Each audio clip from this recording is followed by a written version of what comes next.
हिमाचल उत्तर प्रदेश के पहाड़ी इलाके की एक ऊंची चोटी पर लकड़ी का एक पुराना मकान था। वहां एक बुजुर्ग बाबा मेहरदीन अकेले रहते थे। सुबह का वक्त था। जैसे ही बाबा घर से बाहर निकले, उन्होंने देखा कि सामने एक बेहद खूबसूरत और कमसिन लड़की पहाड़ की ऊंचाई पर खड़ी है, जहां नीचे हजारों फुट गहरी खाई थी। ये मंजर इतना हैरान कर देने वाला था कि बाबा बगैर सोचे समझे उसकी तरफ दौड़ पड़े। अभी लड़की छलांग लगाने ही वाली थी कि अचानक बाबा ने पीछे से आकर उसका बाजू पकड़ लिया और अपनी तरफ खींच लिया। लड़की ने झटके से बाबा को पीछे धक्का दिया और गुस्से में बोली, तुमने मुझे रोकने की जुर्रत कैसे की? कौन होते हो तुम मेरी जिंदगी में दखल देने वाले? वह फिर से आगे की तरफ बढ़ी, जैसे छलांग लगाने ही वाली हो। बाबा फिर से तेजी से आगे बढ़े और इस बार और मजबूती से उसका हाथ पकड़ लिया। लड़की ने पूरी कोशिश की खुद को छुड़ाने की, मगर बाबा ने इस बार उसे जाने नहीं दिया। बुजुर्ग बाबा ने नरमी और रहम से कहा, बेटी आखिर यह क्या कर रही हो?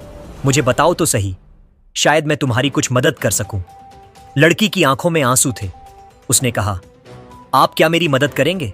मेरा शौहर गायब हो गया है और मेरे अपने घर वालों ने भी मुझे निकाल दिया है। मेरे पास ना कोई ठिकाना है, ना ही कोई सहारा। बाबा कुछ देर तक उसे देखते रहे, फिर उसके हाथ की कलाई पकड़कर बोले, आओ मेरे साथ चलो। लड़की ने घबराकर पूछा, कहां? बाबा ने बस इतना कहा, आओ तो सही। वह लड़की का हाथ पकड़े बिना कुछ कहे ऊंचे पहाड़ों के रास्ते पर चल पड़े। लड़की बार बार पूछती रही, मेरा हाथ छोड़ो, मुझे कहां ले जा रहे हो? मुझे बताओ तो सही। लेकिन बाबा कुछ नहीं बोले, बस उसका हाथ थामे चुपचाप आगे बढ़ते रहे। कुछ देर चलने के बाद वह अपने लकड़ी के मकान के दरवाजे तक पहुंचे। उन्होंने दरवाजा खोला और लड़की को अंदर ले जाने लगे। लड़की ने घबराकर पूछा, यह कौन सी जगह है? यह किसका घर है? आप मुझे यहां क्यों ला रहे हैं? बाबा अंदर जाकर उसका हाथ छोड़ देते हैं और दरवाजा बंद करके अंदर से कुंडी लगा देते हैं। लड़की घबरा जाती है और जोर से बोलती है, ये क्या कर रहे हो? दरवाजा क्यों बंद किया? मुझे यहां क्यों लाए हो? कुछ बोलते क्यों नहीं? बाबा भी खामोश थे, बस उसे देखते रहे। फिर अचानक दरवाजा खोलकर बाहर निकल जाते हैं और बाहर से भी कुंडी लगा देते हैं। लड़की चीखते हुए दरवाजा पीटना शुरू कर देती है, आपने मुझे अंदर क्यों बंद किया है? कहां जा रहे हैं? मगर बाबा ने एक ना सुनी और चुपचाप पहाड़ों की तरफ चढ़ते गए। अब रात हो चुकी थी। लड़की घर में अकेली थी। पूरा दिन दरवाजा पीटते पीटते वह थक चुकी थी, मगर वहां सुनने वाला कोई नहीं था। बाहर अंधेरा गहराता जा रहा था। अचानक उसे दरवाजा खुलने की आवाज आई। वह दौड़कर दरवाजे की तरफ गई तो देखा कि बाबा अंदर दाखिल हो रहे हैं। लड़की ने गुस्से में कहा, आप यह क्या कर रहे हैं? मुझे दिन भर घर में बंद करके कहां चले जाते हैं? बाबा कुछ पल उसे खामोशी से देखते रहे, फिर बोले, कहीं नहीं गया था, बस एक काम अधूरा रह गया था, उसे निपटाने गया था। लड़की ने हैरत भरी निगाहों से पूछा, कौन सा काम? बाबा ने बात टालते हुए कहा, अब रात हो गई है, तुम अपने बिस्तर पर लेट जाओ, मैं भी सोने जा रहा हूं। लड़की चुपचाप अपने बिस्तर पर लेट गई। वह सोचती रही, मगर कुछ नहीं बोली। बाबा भी अपने बिस्तर पर जा लेटे, मगर नींद उनकी आंखों से कोसों दूर थी। रात के वक्त बाबा धीरे से उठे और लड़की के पास जाकर उसके चेहरे को देर तक देखते रहे। फिर उन्होंने कुछ पढ़ा, कोई वजीफा या मंत्र, और लड़की पर फूंक मार दी।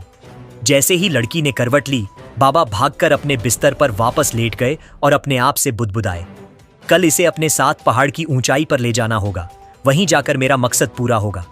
सुबह हुई। बाबा लड़की के पास गए और उसे उठाया। सुबह हो गई है बेटी, उठ जाओ। लड़की उठकर बैठ गई। बाबा पास बैठे और बोले, तुम तो घर में रह रहकर बोर हो गई होगी, चलो आज तुम्हें पहाड़ों की सैर कराता हूं। लड़की कुछ कह पाती उससे पहले ही बाबा ने उसका हाथ पकड़ लिया और उसे लेकर पहाड़ों की तरफ चल पड़े। वह बहुत देर तक चलते रहे और आखिरकार उसी ऊंची चोटी पर पहुंच गए जहां से 2 दिन पहले वह लड़की को बचा लाए थे। जब दोनों चोटी पर पहुंचे तो बाबा ने लड़की से कहा, तुम यहां जरा लेट जाओ, मैं अभी आता हूं। लड़की ने हैरानी से पूछा, आप कहां जा रहे हैं और मुझे यहां लेटने को क्यों कह रहे हैं? बाबा ने बात को घुमाकर कहा, तुम बहुत थक गई होगी, थोड़ा आराम कर लो, जमीन पर सीधा लेट जाओ। लड़की को बाबा की बातें बहुत अजीब लग रही थीं, पर वह डरते डरते जमीन पर लेट गई। बाबा ने कहा, अब आंखें बंद करो। लड़की बोली, आंखें क्यों बंद करूं? बाबा थोड़ा सख्ती से बोले। कह रहा हूं ना, बस बंद करो। लड़की ने आंखें बंद कर लीं। बाबा धीरे से उसके करीब आए और पास बैठ गए। वह बहुत देर तक उसे चुपचाप देखते रहे। फिर उन्होंने कुछ पढ़ा और उस पर फूंक मार दी।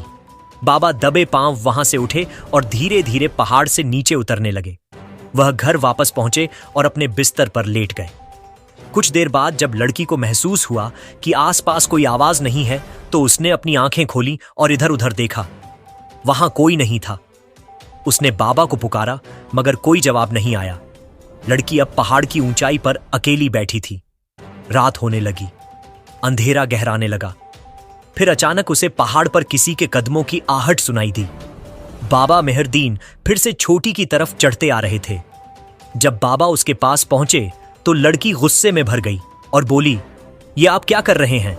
कभी मुझे घर में बंद कर देते हैं, कभी पहाड़ों पर लाकर जमीन पर लिटा देते हैं। ये सब क्या है? बाबा कुछ नहीं बोले, बस उसे वापस घर ले आए। रात के वक्त लड़की को महसूस हुआ कि कोई उसके बहुत करीब है। उसने हल्के से अपनी आंखें खोली तो देखा बाबा उसके सिरहाने खड़े हैं। बाबा काफी देर तक उसे देखते रहे, फिर कुछ पढ़ा और फूंक मार दी। लड़की सोने का नाटक करती रही और सब देखती रही। सुबह बाबा फिर आए और बोले, चलो बाहर चलते हैं। लड़की ने मना किया, पर बाबा ने जबरदस्ती उसका हाथ पकड़ा और फिर उसी पहाड़ पर ले गए। छोटी पर पहुंचकर बाबा ने कहा, यहां उल्टा लेट जाओ। लड़की गुस्से में चिल्लाई, क्या आप पागल हैं? कभी कहते हैं सीधा लेटो, कभी कहते हैं उल्टा लेटो। ये क्या बदतमीजी है? बाबा शांत लहजे में बोले, वह भी तुम्हें समझ आ जाएगा। बस मेरी यह आखिरी बात मान लो। लड़की थक हार कर उल्टा लेट गई। बाबा ने कहा, हाथ पांव सीधे करो और आंखें बंद कर लो। बाबा ने फिर से कुछ पढ़ा और फूंक मारी। फिर कहा, अब खड़ी हो जाओ, लेकिन आंखें बंद ही रखनी है। लड़की बंद आंखों से खड़ी हो गई और बाबा धीरे धीरे नीचे उतर गए। काफी देर बाद लड़की ने चिल्लाकर पूछा, क्या मैं आंखें खोल लूं? पर कोई जवाब नहीं मिला। उसने आंखें खोली तो वहां कोई नहीं था। वह गुस्से में बैठ गई और रात होने का इंतजार करने लगी। रात के वक्त बाबा फिर आए। लड़की ने जैसे ही बाबा को देखा, गुस्से से बोली, आप फिर मुझे अकेला छोड़कर चले गए थे, क्या चाहते हैं मुझसे? बाबा बोले, 2 दिन मैंने यहां अकेले गुजारे, 2 दिन तुमने। अब यह आखिरी रात है, हमें यह रात इस पहाड़ पर साथ में गुजारनी होगी। लड़की हैरान रह गई। क्यों? आपके इरादे ठीक नहीं लग रहे। बाबा बोले, बस अगर यह एक रात हम साथ गुजार लें तो सब कुछ ठीक हो जाएगा। लड़की ने गुस्से में कहा, ठीक है, लेकिन सुबह मैं चली जाऊंगी। बाबा बोले, सुबह तुम खुद मुझे छोड़कर नहीं जाओगी। अब जमीन पर लेट जाओ, आंखें बंद करो और सो जाओ। रात के आखिरी पहर जब सूरज निकलने ही वाला था, बाबा उठे और लड़की पर फूंक मारी। फिर उसके पास जाकर कहा, उठ जाओ, लेकिन अपनी आंखें बंद ही रखो। लड़की भड़क उठी। फिर से वही पागलपन।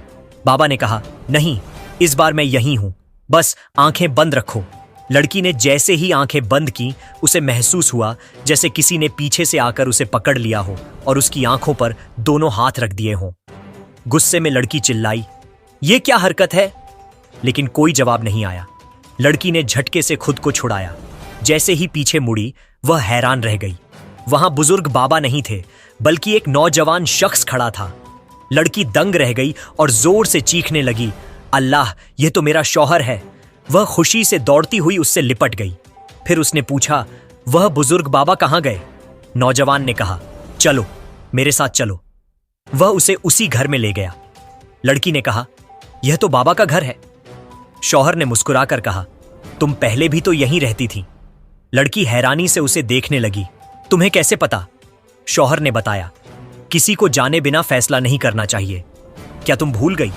उस दिन तुम जान देने आई थी और वही बाबा थे जिन्होंने तुम्हें बचाया।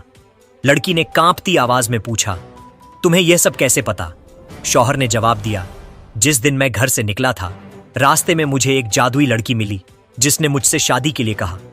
मैंने मना किया तो उसने काला जादू करके मुझे एक पल में जवान से बुजुर्ग बना दिया। मैं घर आया, पर इस डर से अंदर नहीं आया कि तुम मुझे पहचान नहीं पाओगी। एक पीर बाबा ने बताया था कि अगर मेरी बीवी मुझे बिना पहचाने मेरे साथ वक्त गुजारे और मैं हर रात उस पर दुआएं पढ़ूं तो एक दिन मेरा जादू टूट जाएगा। शौहर ने आंखों में आंसू भरकर कहा, वही बाबा बनकर मैं तुम्हारा साथ दे रहा था ताकि तुम हार ना मानो, और जैसे ही तुमने मुझे गले लगाया जादू टूट गया। लड़की रोते हुए उसके सीने से लग गई। मुझे माफ कर दो, मैं तुम्हें पहचान नहीं सकी। शौहर ने मुस्कुराकर पूछा, अब बताओ वह बाबा कैसा इंसान था? लड़की हंस पड़ी। वह दुनिया का सबसे अच्छा इंसान था। दोनों मुस्कुरा दिए और वह जो कभी जुदा हो गए थे आज फिर एक हो गए। सच्चा प्यार, नेक नियत और सब्र काले जादू से भी जीत सकते हैं। कभी किसी की सूरत या सुलूक देखकर फौरन फैसला ना करो। हर शख्स की एक कहानी होती है, एक छुपा हुआ राज। दुख और तन्हाई कभी कभी बड़े इनाम की तैयारी होती है। हर सच्ची मोहब्बत की राह आसान नहीं होती, मगर अंजाम खूबसूरत जरूर होता है। सच का रास्ता कभी आसान नहीं होता, लेकिन जो सच्चा है वही वाकई में महान होता है। सूरज की पहली किरणें हिमाचल उत्तर प्रदेश की उन बर्फीली चोटियों पर चमक रही थीं। वह पुराना लकड़ी का मकान जो कल तक किसी रहस्यमयी कैद खाने जैसा लग रहा था, आज खुशियों की रोशनी से जगमगा उठा था। लड़की ने अपने शौहर का हाथ थामे हुए उस गहरी खाई की तरफ देखा जहां वह जान देने जा रही थी। आज उसे एहसास हुआ कि जिसे वह अपनी जिंदगी का अंत समझ रही थी, खुदा ने वहीं से उसकी एक नई और खूबसूरत जिंदगी की शुरुआत लिख दी थी। उसने अपने शौहर से कहा, मैंने तुम्हें कितना भला बुरा कहा, तुम पर शक किया, पर तुमने एक पल के लिए भी मेरा हाथ नहीं छोड़ा। शौहर ने उसके माथे को चूमते हुए जवाब दिया, मोहब्बत सिर्फ साथ हंसने का नाम नहीं है, ये तो साथ में मुश्किलों के तूफान को झेलने और एक दूसरे के वजूद को अंधेरे में भी पहचान लेने का नाम है। उस दिन के बाद पहाड़ों की वादियों में बाबा मेहरदीन की कहानी एक मिसाल बन गई। लोग आज भी कहते हैं कि हिमाचल उत्तर प्रदेश की उन ऊंचाइयों पर आज भी वह लकड़ी का घर मौजूद है, जो गवाही देता है कि अगर नियत नेक हो और दिल में सच्चा प्यार हो तो इंसान पहाड़ जैसी मुश्किलों को भी पार कर सकता है और काले जादू की जंजीरों को भी तोड़ सकता है। सब्र का फल, मुश्किल वक्त में इंसान अक्सर हिम्मत हार जाता है, लेकिन जो सब्र रखता है उसे अंत में वही मिलता है जिसकी उसने कल्पना भी नहीं की होती। दिखावे पर ना जाएं। हर इंसान जो ऊपर से कठोर या अजीब दिखता है, हो सकता है उसके भीतर आपके प्रति असीम प्रेम और चिंता छुपी हो। किसी के व्यवहार का फैसला तुरंत नहीं करना चाहिए। लड़की ने अनजाने में ही सही, लेकिन उस बुजुर्ग पर भरोसा किया और पहाड़ों पर गई। यही भरोसा अंत में उसकी खुशी का कारण बना।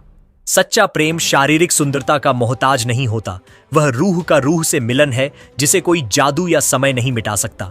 दोस्तों, यह कहानी केवल महिला सुरक्षा, मनोरंजन और शिक्षा के उद्देश्य से बनाई गई है। इसमें दिखाए गए सभी पात्र, घटनाएं और संवाद काल्पनिक हैं। किसी भी वास्तविक व्यक्ति, संस्था या घटना से इनका कोई संबंध नहीं है। अतः कृपया इसे केवल कहानी के रूप में देखें और इसका आनंद लें। अगर कहानी अच्छी लगी हो तो कृपया हमारे चैनल को सब्सक्राइब और वीडियो को एक लाइक जरूर करें। यह वीडियो YouTube के 15 जुलाई के बाद आने वाले सभी नए अपडेट और सुरक्षा नीतियों का पूरी तरह पालन करता है। इसमें किसी भी प्रकार की हिंसा या खतरनाक कार्यों को बढ़ावा नहीं दिया गया है और यह सभी आयु वर्गों के लिए सुरक्षित है।